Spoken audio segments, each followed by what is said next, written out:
Good evening, everybody. Thank you so much for joining us here tonight for this last Friday of January to see this month out. My name is Una Frawley. I'm a member of the Department of English at Maynooth, and I'm the coordinator of our creative writing programs.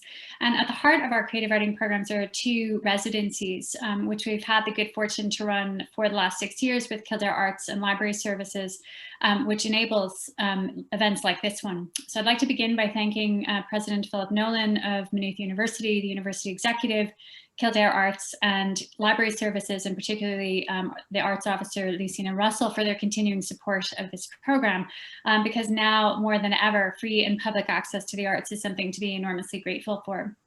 We're also enormously grateful to have Susan Tomaselli as one of our writers-in-residence this academic year. Susan is the founder and editor of the acclaimed and influential Gorse Journal, which has, in keeping with this series of discussions, consistently extended the idea of what writing is, and also I feel as well has extended the idea of what Irish writing is, to which we owe Susan a great debt, I think. She's written for numerous publications and has contributed to the books We'll Never Have Paris, In Context 4, In Our Time, amongst others. During her residency, she's working on a novel in essays called Traces at the moment, and it's my pleasure to be able to hand you over to her now, to Susan. Thank you very much, and welcome everybody, and welcome to Dragana Jurišić. Dragana is an ex-Yugoslav artist based in Dublin since 1999. She works predominantly through the medium of photography, film and installation. Her practice explores the issues of gender, stereotyping and the effects of exile and displacement on memory and identity. Her book, You, the Lost Country, retraced the steps of Anglo-Irish writer Rebecca West's Black Lamb and Grey Falcon, and we'll be talking about that. The series from that book and exhibition has been shown internationally. Her art is in many collections, including the National Gallery Ireland, Trinity College, Dublin City Council. Her major work in 2015, 100 Muses, is now in the public collection of Arts Council Ireland. She was nominated for the Zurich Portrait Prize at the National Gallery of Ireland for her portrait of poet Paula Meehan for their collaborative book Museum on 14 Henrietta Street. And in December 2020, she collaborated with poet Sarah Cave on The Merits of Tracer Fire, published by Abridged. I first met Dragana very, very briefly because it was a busy night at an exhibition of hers in 2015. I was struck that evening by a certain stillness, both in the artist and the art. I liked how she used literature as a starting point, her ability to blend narrative with technique, how she imposed order on chaos and trauma, how she had chosen to frame her practice. What fascinates throughout her work are the threads she maps with the precision of a cartographer, in particular family history and anonymous women. She is a photographer who uses text. They're presented not as one thing or another, nor are they placed in conflict with each other, but open up and invite new discussions in a new space. So if we could begin at the beginning, Dragana, what was the moment that you began thinking about yourself as an artist? When did you pick up a camera? Well, that's a really beautiful introduction, by the way. Thank you. Well, that's two different stories when I started considering myself an artist and when I picked up the camera for the first time. So I have had camera in my hands like since I was a little child. I think that one surviving photograph I have, that I think it's the first one that was a good enough photograph, was a portrait of my family, my mom and dad and my brother, who was maybe 2 years old, on the sofa. So I've been working with cameras since childhood, but photography wasn't an option for a working class kid. So, I mean, my parents didn't have many expectations from me. Like, I don't think they even expected me to go to college, but when I decided to do that, they needed me to go to do something that is a real job, in their opinion. So I went to study psychology, and I actually worked in the field for 9 years. And during maybe the last couple of years of working, I decided to go back and do masters in photography. And actually it took me maybe, that was in 2006, it took me, I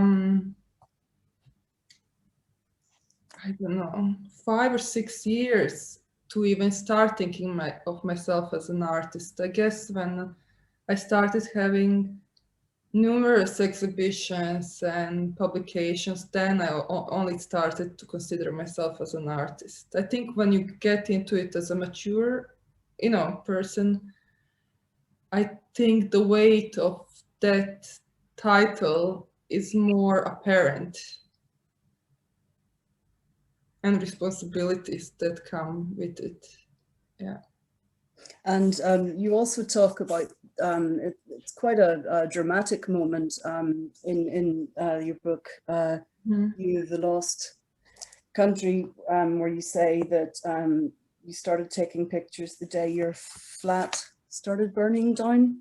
Yeah, okay, yes. So that was, yeah, so in the 1991, first day of war in our hometown, our house was burned down. And the reason for that was we lived on the 8th floor in an apartment building that was directly looking down at the Yugoslav army garrison. So when the Croatian army decided to attack Yugoslav army, the Croatian sniper shooters came into our apartment and told us to go down to the basement, and they attacked from our apartment. So when they were spotted, Yugoslav army targeted our building, our apartment in particular, with thermocumulative bombs that basically burned down everything. So like they developed 3,000 to 4,000 temperature Celsius, and they just melted the place down. And my dad, who used to be a kind of a serious amateur photographer, who spent all his extra money on buying cameras and equipment, and we had thousands of photographs and family albums. He was constantly chasing us around with camera. All that went up in the smoke. And actually the day after the fire, he took a last picture. For about 20 or 30 years, he stopped taking photographs. He's back to it now. And he gave me his camera, basically. So I really used this camera as a way of trying to keep some kind of semblance of control over what was going on around me, which was chaos.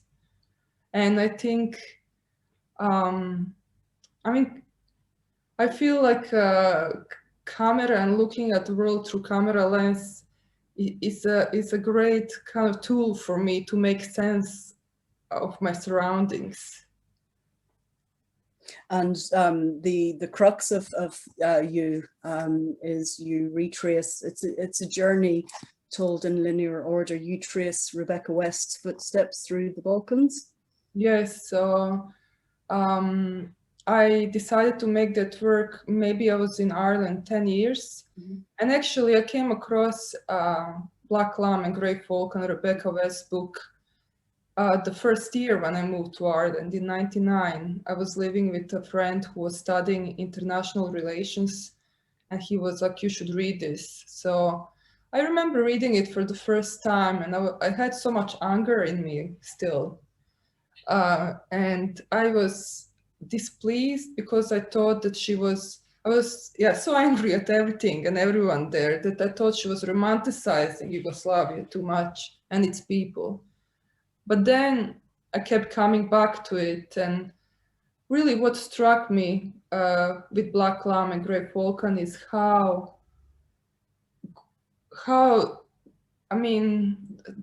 the prophetic nature of her writing was what was so fascinating to me. How could this woman who was foreign get some place that is foreign to her and spend maybe 5-6 weeks at each journey and get it so good?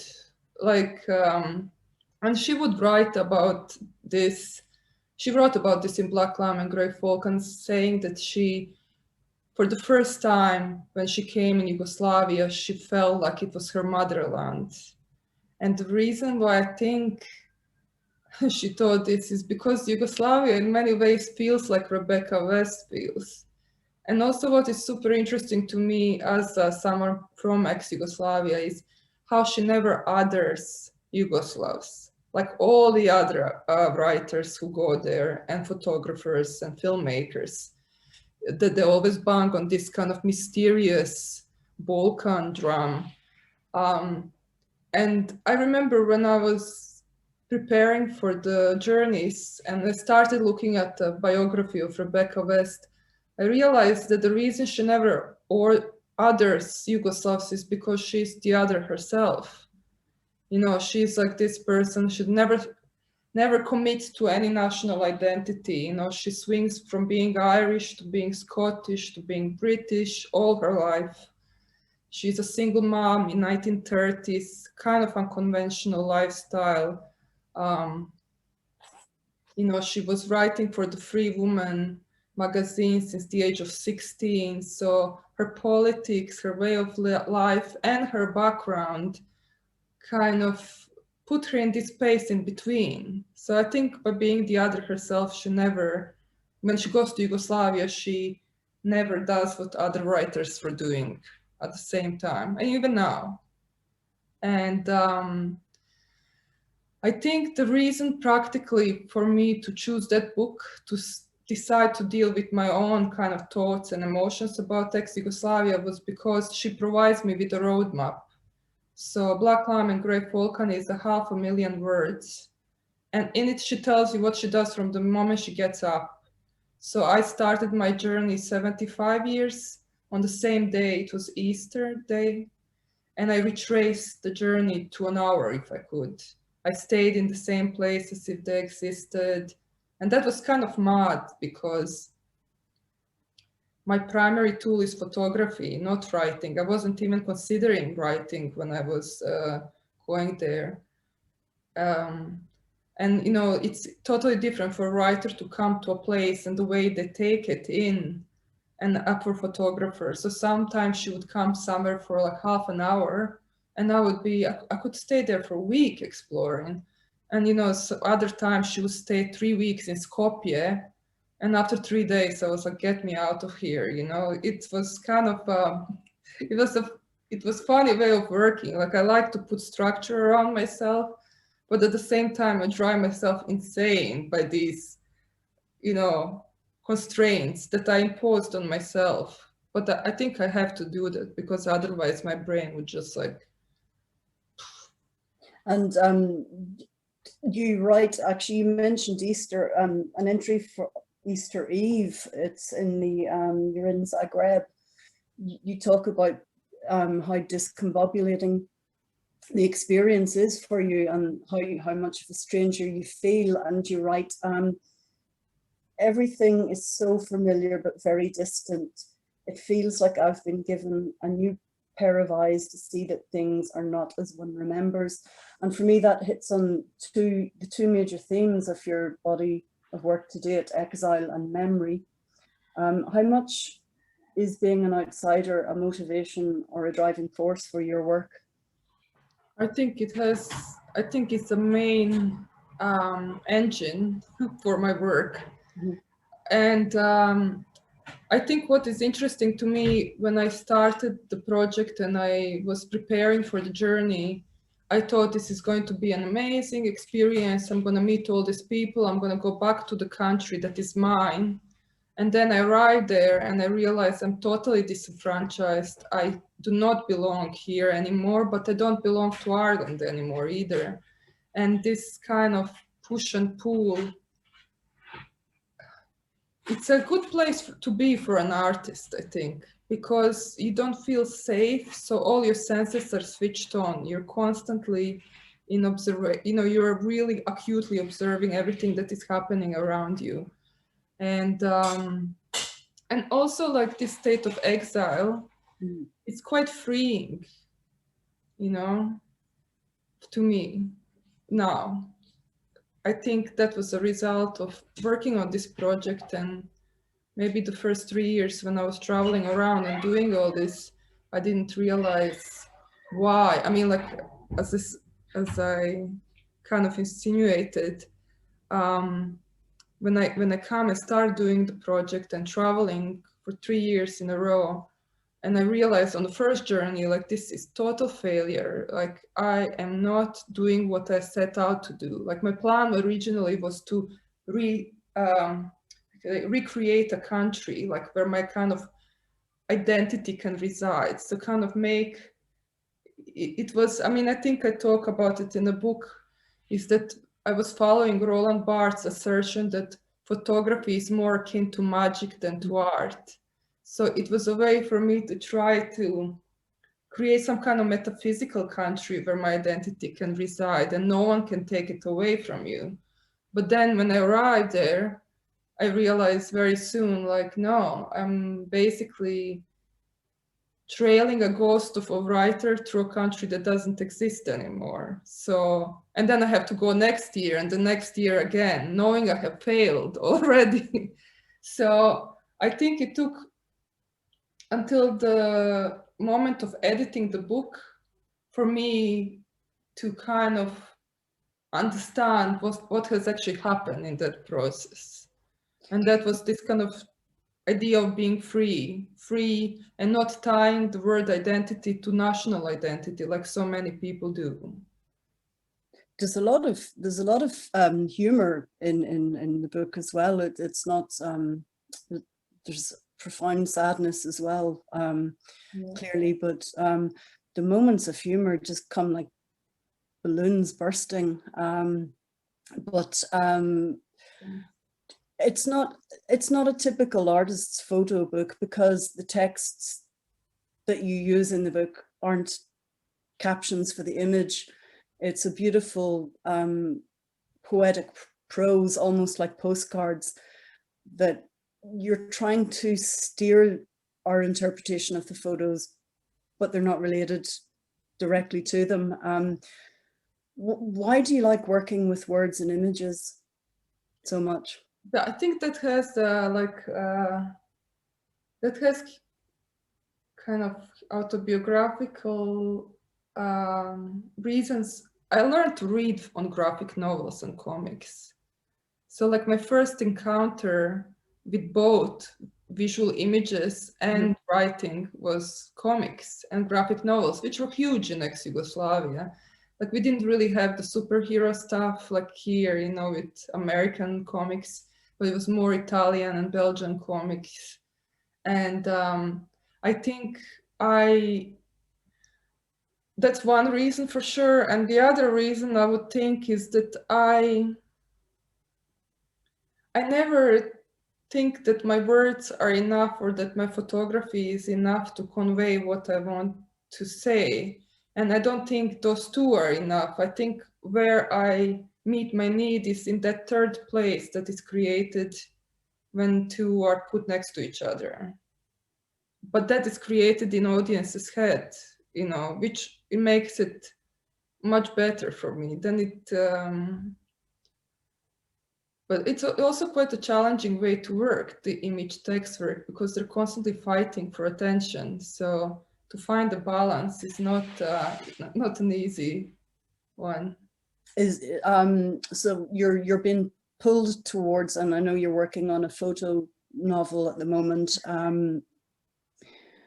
Could you maybe talk a little about that project, which is called, it's a chapter of a bigger project. It's one strand, and as you present the work, it's constantly mutating like tendrils. But My Own Unknown, I know that Andre Breton's Nadia has been a little bit of an influence on that, but essentially it's a family story. Yes. And a work of creative biography. Yeah. Except you keep getting drawn into more research and deeper connections. Because I'm scared of finishing as well. Yeah. I think, so the story of My Own Unknown is actually a story about my aunt, Gordana Čavić, who left Yugoslavia in 1954. We don't know how she managed to escape because the borders were closed at the time. And she does escape. She's 21. She has like 4 grades of primary school, so uneducated, married. She tells her husband she's going to see a doctor in capital in Belgrade because she didn't get pregnant in the first year of the marriage. And instead of going to do that, she runs to Paris.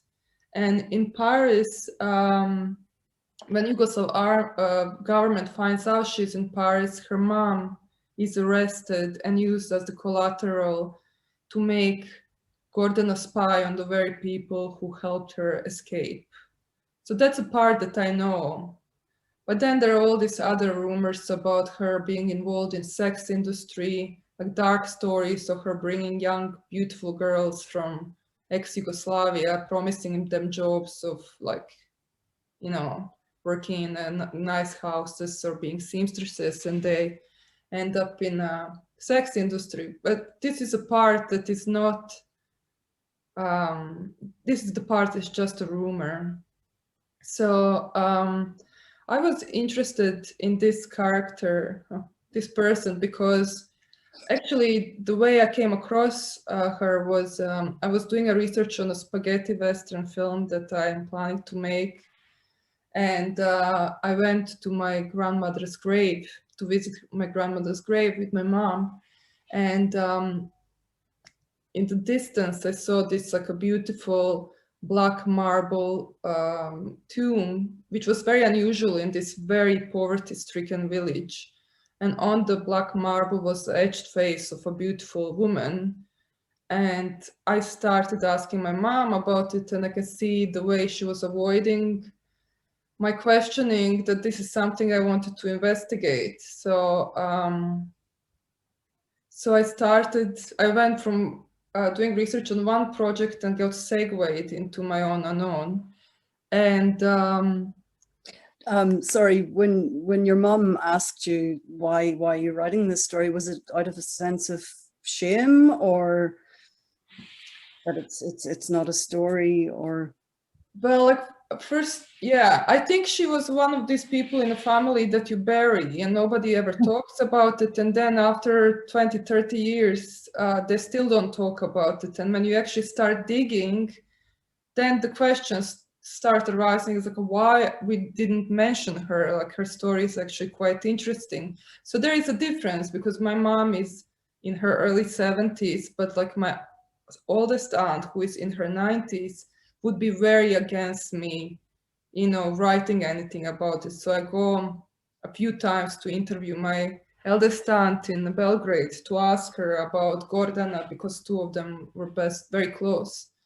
And she was constantly refusing to engage in a conversation, being very, but that of course makes me just want to know more, which is the thing. But the reason why I think it's taken me such a long time, and you were asking me about Nadia and Breton to finish this book, is I was thinking about Nadia because of the way she was used by Breton. You know, she was mined for her, you know, someone of her mental instability was a perfect kind of entry into unconscious, what, you know, surrealists were kind of thirsty for. And then when she kind of mines her for the material and he takes her drawing to illustrate his book, she's kind of just relegated into psychiatric institution, and her story is told with no agency of her own. And now I'm writing a story about someone who is very mysterious and very private. So obviously she didn't want her business to be known, and I'm like fictionalizing her biography. So I think the weight of that, the weight of how I'm going to represent her is what is kind of pulling me from the finish line. I think I still didn't figure it out. I'm still, yeah. Could I ask you maybe to read A part of it. a Okay, part I'll read the. just a taste. Yeah.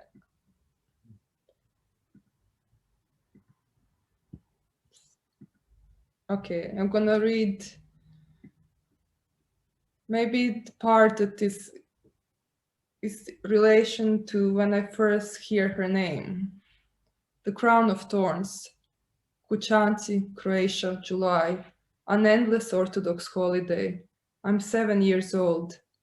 Mother and I go to the village priest's house to show our respects. He's fat and beautiful, oily, hairy man in a black dress, and he offers me sweet bread. The priest's wife scuttles off to make some Turkish coffee. The irony is not lost on me. Even I, a child, know about Turks and Orthodox Serbs and their death dance. They, the mother, the wife, and the priest talk grown-up stuff, and I'm bored as hell.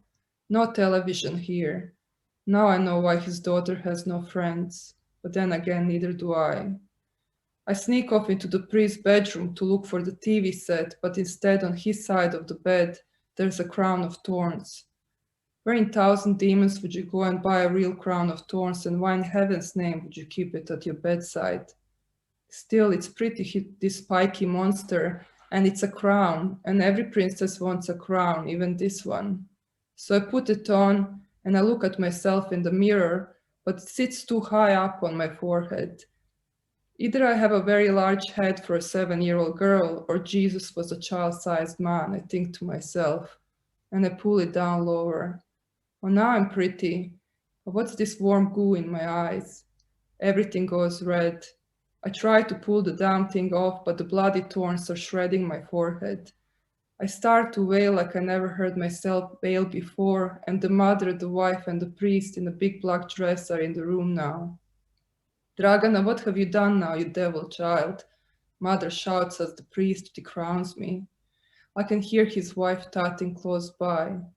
Later on, back in ours, mother nods at me worriedly and whispers to my father, just like Gordana.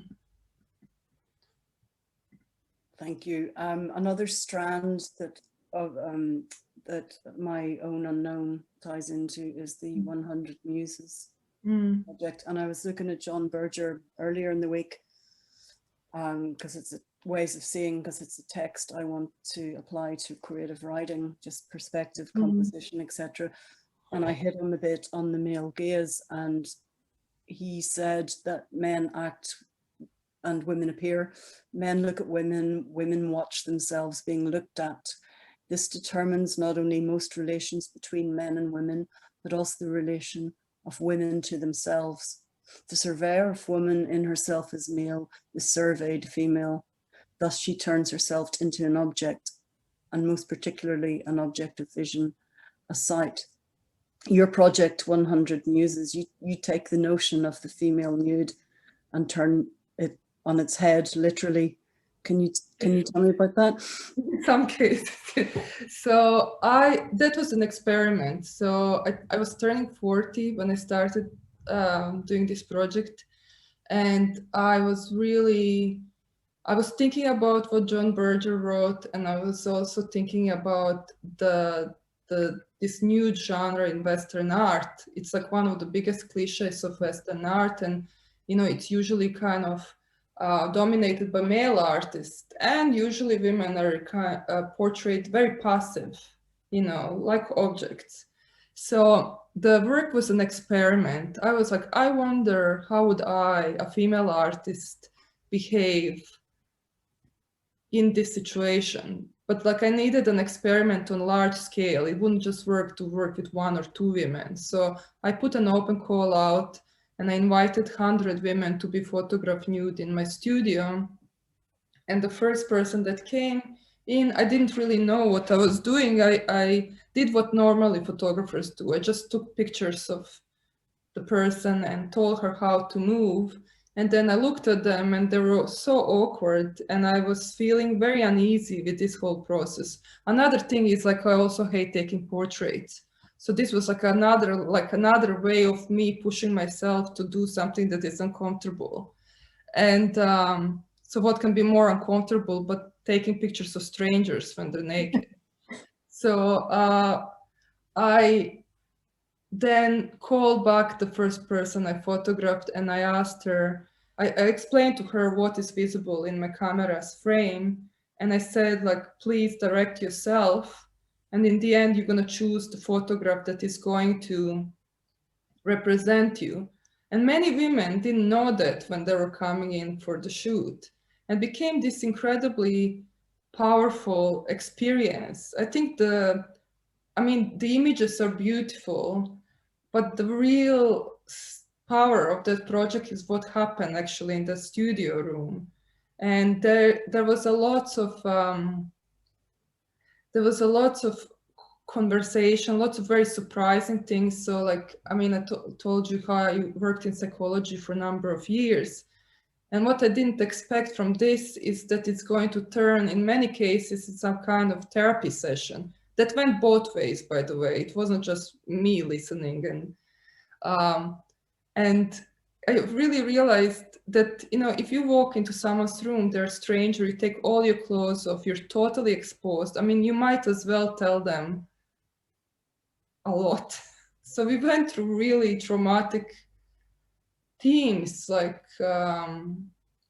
abuse and stillbirth and incest. And what was shocking to me was how many women experience violence, like a huge percentage of the people who participated in the project, some form of violence and abuse. And that was really sobering. And then when you were talking about Berger, a number of women also spoke about how they would have a silent arguments in their heads when they were looking at images of themselves and they're imagining this image to be in a gallery space. And they were having arguments with men that were watching them and judging them. So they were, they were projecting to that place, which was very interesting to me. And actually, there was a lot of really sobering things that happened during that project. There was the one I think I talk about a lot when I'm talking about the work, which was a perfect example of what would go on in the room. I was taking a picture of a woman. She was maybe 75th or 6th in a person I was photographing, and I would take a Polaroid first. And on a Polaroid, the face is not visible. So like face would be covered with the mask of L'Inconnu de la Seine. So only body would be visible. And I took this picture and the picture was coming up like Polaroids do. And the woman was looking at herself and saying, "Oh, I'm disgusting. Look at me, look at my body." And I was like, okay, just leave this picture in an array of all the other pictures that were on my table, 70 something. And we went and took, the proper portrait. And then as we sat down at my computer to edit the portraits, she started looking again at this array of Polaroids and she pointed at this picture and she was like, "Oh my God, who is she? She's amazing." And I was like, "It's you." Which was, I just remember both of us started crying because you realize that moment when you take yourself out of your kind of control and critic way of thinking, it's, so many things change completely, basically. So I'm not sure that I like to use this word in when I talk about my work, but it was healing for lots of people. And there was also like, I got a lot of writing and reflection from the participants. And, normal letter would go something along the lines like, "I was really scared, but I made myself come and do it. And then I felt so free when I was doing it." Like lots of people would start dancing and I was like, "I can't focus, like stop dancing." And I would ask them, "Why are you dancing?" And they would say, "Because it's the first time since I was a child, I feel free to be naked because it's not a medical exam and there is no expectation of sex, So that was kind of beautiful. But the normal letter would go something along the line, "I made myself do it. And then when we finished, I felt so free and I was skipping down the Temple Bar where my studio is, feeling so liberated. And I went to sleep really happy. And then I wake up and I went like, what the fuck?" Basically, when they realized that this image is gonna be out there. But what I did also, I held off So I didn't make people sign the consent forms until the year later. So they had chance to change their mind. And actually at that point, 7 women decided to step out of the project. And I didn't choose not to reshoot that, but they're just represented as blank places in the grid, because that also talks about a lot. You mentioned L'inconnu de la Seine. Could you explain who this unknown woman was? So L'Inconnu de la Seine, or Unknown Woman of the Seine, was, urban legend goes, a young woman from provinces that drowned herself, committed suicide by jumping into Seine. And when she was fished out of Seine, there was a mortuary in the back of Notre Dame church. And this mortuary had a kind of macabre big windows where people would come at weekend, French families, and they would go around and the bodies would be displayed on slabs, and they would go around and try to like recognize some of the drowned. But the legend is that she was so beautiful that pathologists on duty decided to make a dead cast of her face. And then this dead cast of the face becomes kind of a muse for many artists of the 20th century. So like Man Ray made work about it, Anaïs Nin, Rilke wrote about it, Nabokov. So I was interested, that was another way of me getting to think about this idea of muse, you know, how is this person that has probably never existed actually became a muse to so many artists of the 20th century. And also I was interested in her because I was thinking about this parallel story between my aunt and L'Inconnu de la Seine. So these two women, young women from provinces, arrive to Paris, and one decides to end it all because she didn't want to live life in these circumstances. And my aunt decides to do whatever she needed to do to survive. So in my book, her story kind of interweaves with the fictionalized biography of my aunt, and then also kind of autobiographical writing of my own that is kind of talking about me looking for her. Also part of the 100 Muses project was the act of selecting the representation of the model, how the subjects, how they wanted to be presented. So it was, you said it was an experiment, and it was a collaborative experiment, and collaboration forms quite a big part of your work.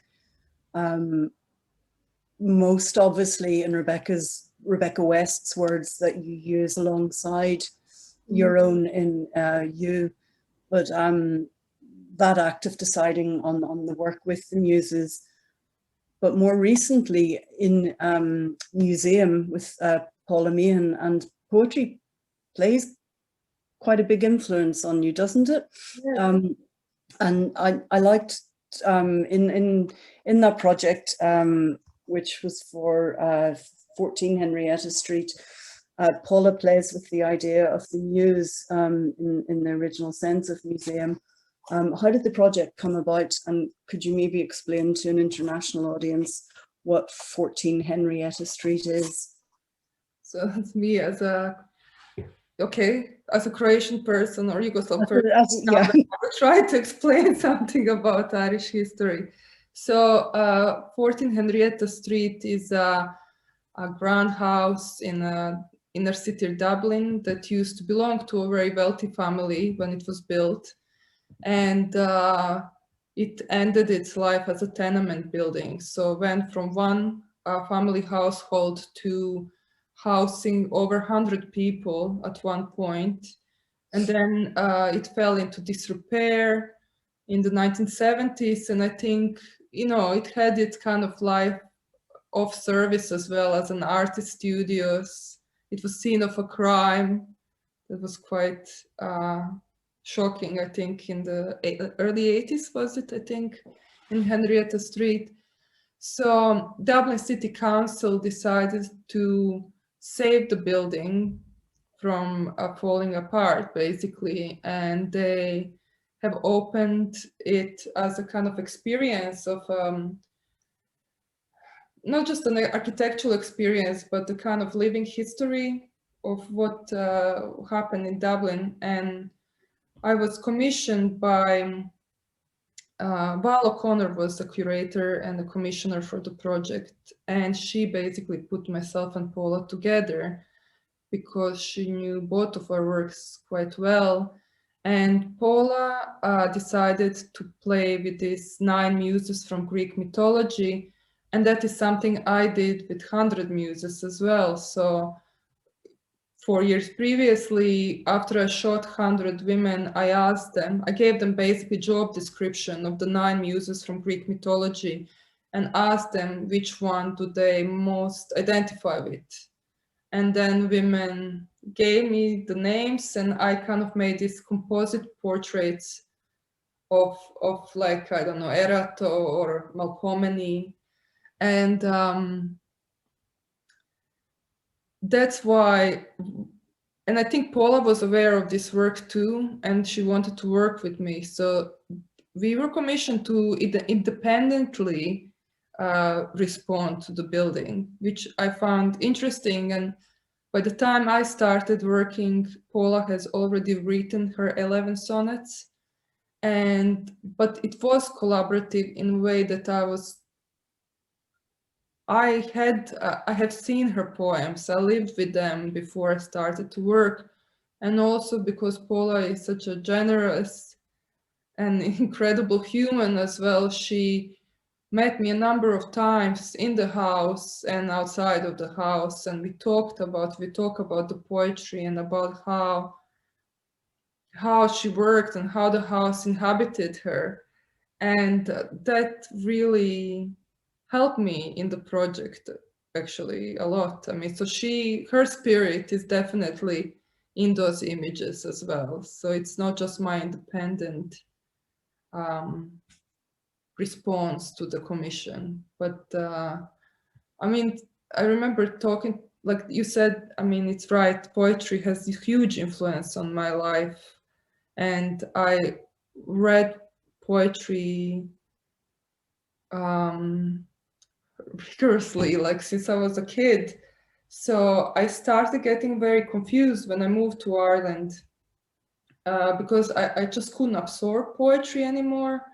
I don't know what was happening. I was kind of concerned that something was changing in my soul, that I couldn't really read poetry, or it took me forever to understand what's in a poem.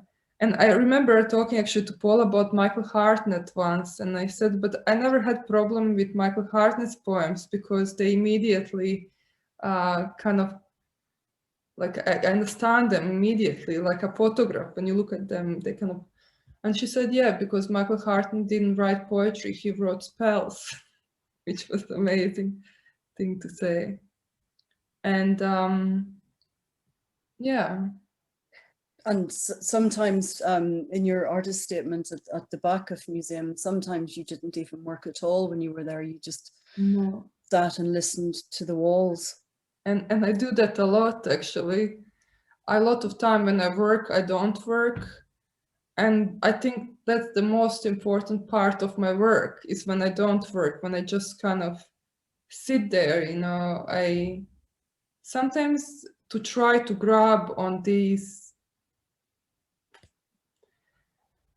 sometimes it seems to me very greedy to like be a witness to something that is very beautiful, you know. So the light in that house is incredible. So sometimes I would just sit there in a chair and just watch how the light played in a room. I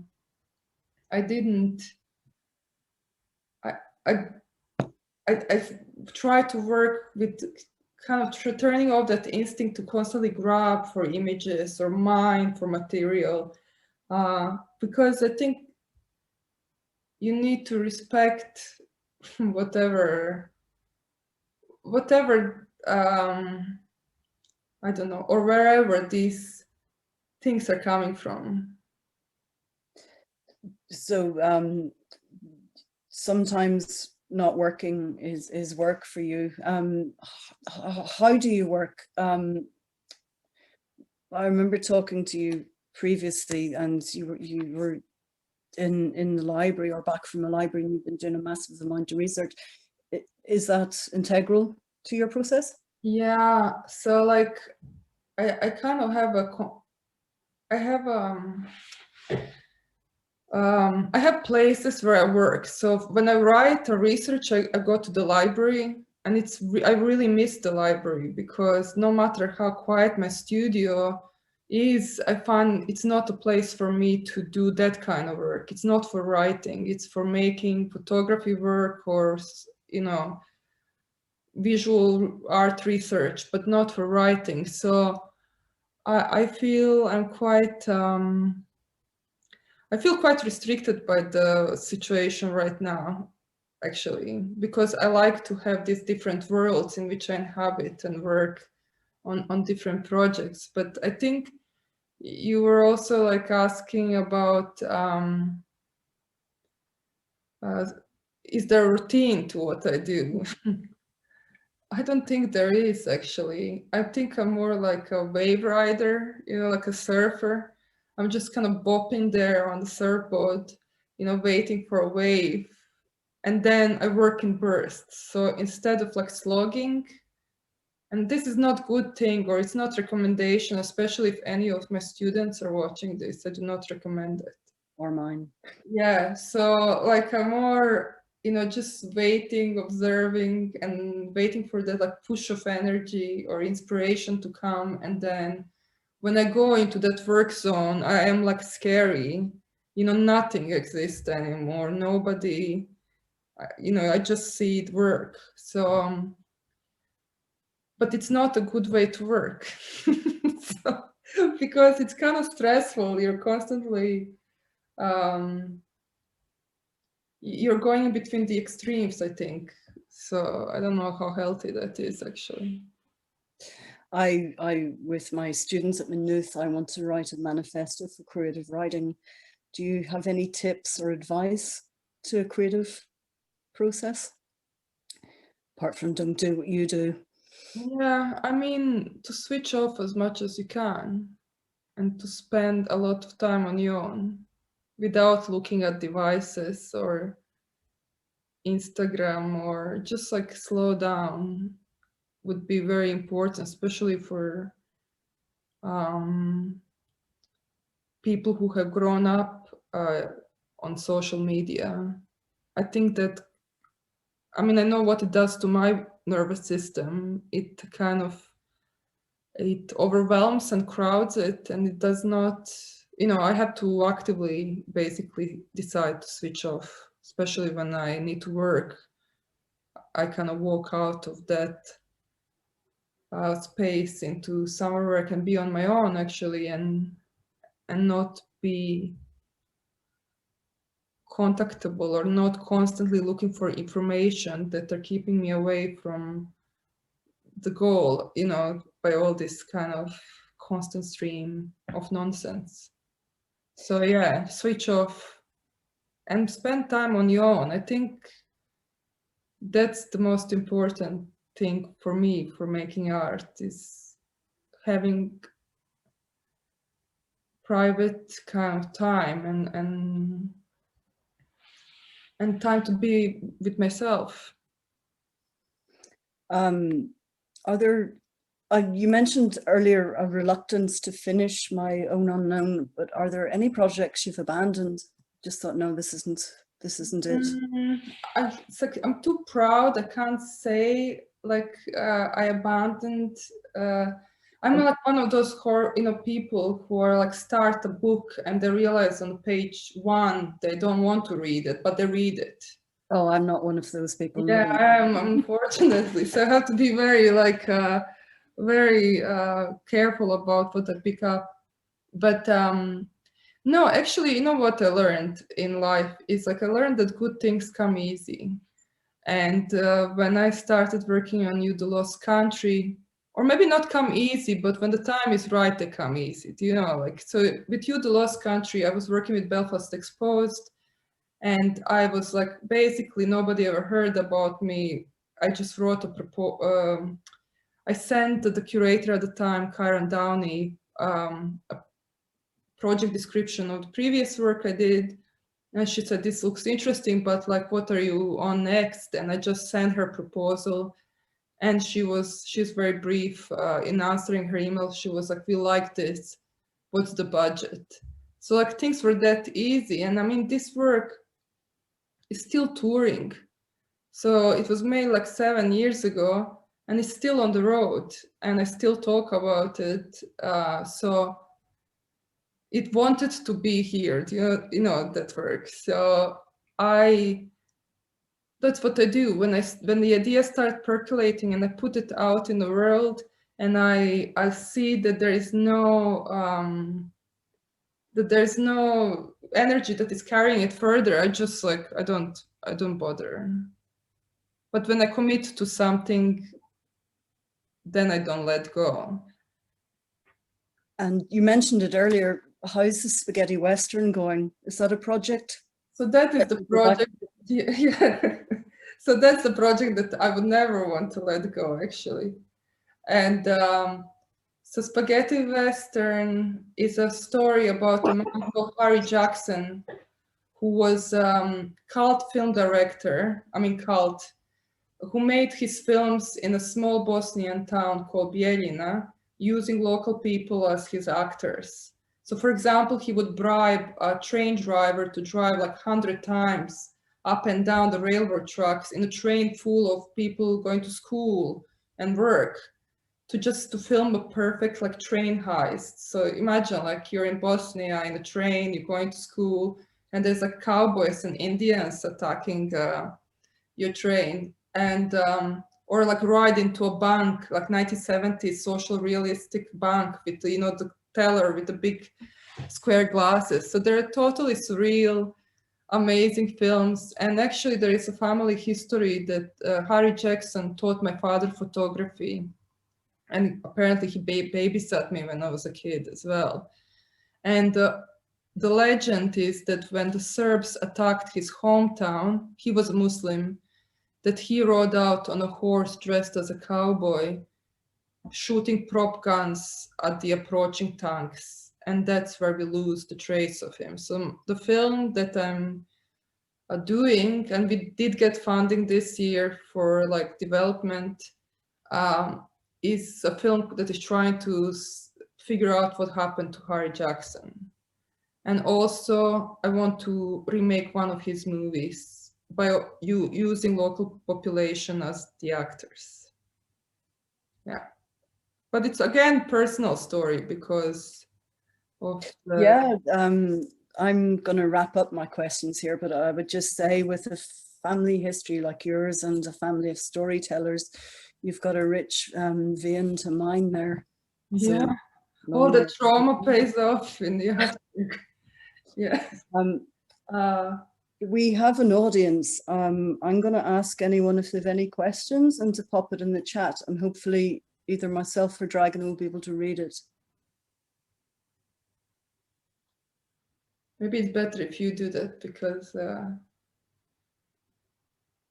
Yeah, I'm not seeing anything at the minute.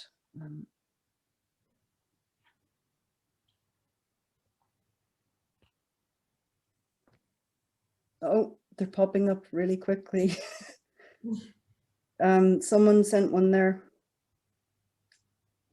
Did you find that memories are curiously hard to pin down? And that's Liz. I find memories are really... I mean, memories are like JPEG format photographs, you know, you open and close them, and every time you open and close them, they like lose information and change information, you know. So I find it fascinating to think about memories because, you know, you think about your bodies and our cells are changing constantly. And so we are just this thing, this kind of cloud of atoms that is held together by memory of what we think we are. I think, yeah, I think it's too short for the Q&A to go too deep into that. But yes, memories are very hard to pin down. And actually a lot of time when I think about traumatic memories, especially memories of war, I don't know that what I'm, those memories are playing themselves in my head like a movie. So I'm not sure, is it a film or is it a reality that I'm recalling? There's another question from Rachel. What was the most challenging project you've done? I think the most challenging project I've done is coming my way now with this spaghetti western, because it's a filmmaking. So the challenge for me is going to be someone who works on my own, to work with a large number of people. And but in the past, I think the project that took the most out of me was definitely You, the Lost Country. Yeah. Because that involved revisiting what happened in the Yugoslavia in the 90s and what happened to me and my family. There's a question here about your family, actually, from Lauren. Sorry, I've lost it. She's asking, do you have any hesitation about using your own history for material in regards to how your family see or feel about it? Well, my parents know what I'm doing, and I didn't get any, like any complaints I got about my work would not be about my work per se, but it would be maybe about something I said in an interview. So for example, a couple of years ago, I said that Croatia was a fascist country in an interview in Croatian magazine. And I got a real like telling off by my mother, saying like, it's easy for you to say that I live there. And she's also Serb, which doesn't make her position easy in a nationalist country. But for example, in the work that I'm doing about my aunt, I mean, both of my parents are kind of my researchers and my, information and my entry into places. So they are on board fully. Maybe they don't know how present in the book they are. We have another question. I noticed how important documenting is to your art. How do you take something such as Henrietta Street or the women from your pieces and add yourself into the pieces? And that's from Dara. Yeah, I feel a little bit like Alfred Hitchcock, how he into the movies. Yeah, because when I was doing 100 Muses project, for example, I felt like a member of a tribe. I was like, I can't photograph women naked and then not put myself in this vulnerable position. So there was one quite funny session I had with a Finnish a woman, and I asked her to photograph me. So it was kind of like a comedy of errors, running back and forth like two naked women in the studio.